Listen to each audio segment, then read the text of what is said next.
حضرت علی المرتضیٰ فرماتے ہیں سیدہ فاطمہ نے کبھی مجھے کوئی کچھ کہا ہی نہیں، کبھی فرمائش ہی نہیں کی۔ ایک دن بیمار ہو گئی تو کہنے لگی، میں قریب بیٹھا تو میں نے کہا فاطمہ زندگی میں تو نے کبھی کچھ نہیں مانگا، اور عزت والے باپ کی عزت والی بیٹی، میرا دل کرتا ہے کوئی فرمائش تو کرنا۔ تو حضرت فاطمہ کہنے لگی علی اگر ایک انار مل جائے نا، اگر ایک، میرا دل کر رہا ہے اگر ایک انار مل جائے، ایک انار مل جائے تو طبیعت چاہ رہی ہے انار کھانے کو۔ مولا علی شیر خدا فرماتے میں گیا، ایک انار خریدا بازار سے، 1 دینار تھا میری جیب میں، انار خرید کے جب واپس پلٹا نا تو کہتے ایک بوڑھا شخص، ہونٹوں پہ کمزوری، آپ فرماتے ہیں میرے باپ دادا کی عمر کا، لڑکھڑاتے اس کے ہاتھ اور کہنے لگا علی میں بھوکا ہوں کئی دنوں کا۔ حضرت علی فرماتے ہیں میرے پاس وہ 1 ہی دینار تھا جس کا انار آ گیا، کہتے میں نے اسی وقت وہ انار نکالا، اس شخص کے ہاتھ میں رکھا،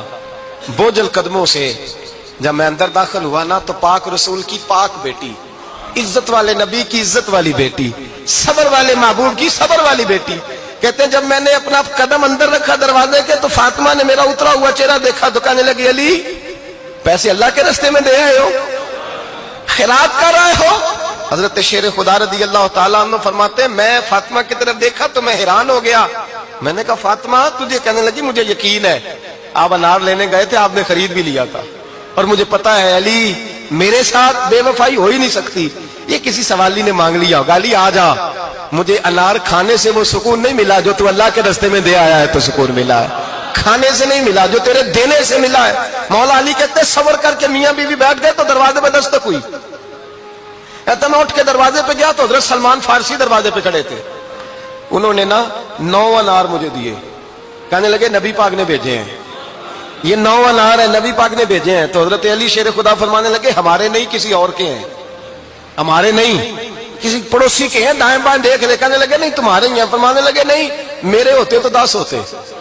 اس لیے کہ اللہ فرماتا ہے من جاء بالحسنۃ فلہ عشر امثالھا، تم ایک نیکی کرو گے میں 10 کا اجر عطا کروں گا۔ فرمایا میرے ہوتے تو 10 پورے ہوتے، اللہ رسول نے بھیجا اور میرا یقین کمزور ہو سکتا ہے، میرے ہوتے تو 10 ہوتے، یہ 9 ہے۔ حضرت سلمان فارسی نے جیب میں ہاتھ ڈالا، 10واں بھی نکالا، کہا علی تیرے 10 ہی تھے، میں تو تیرا امتحان لے رہا تھا، 10 ہی تھے تیرے۔ یقین کی دولت زنجیریں کاٹ دیتی، یقین کی دولت انسان کو نواز دیتی۔ جب تو لڑکھڑاتا ہوا آیا ہے، میرے نبی پاک نے فرمایا یوں نہ کہا کر کے یا اللہ چاہے تو دے چاہے تو نہ دے، جب مالک سے مانگ تو کہا کر یا اللہ تجھی سے مانگنا ہے، میں لے کے اٹھوں گا، تو مجھے دے گا۔ فرمایا جتنا تیرا یقین کامل ہوگا اتنا ہی اللہ تجھے جھولی بھر کے عطا فرمائے گا۔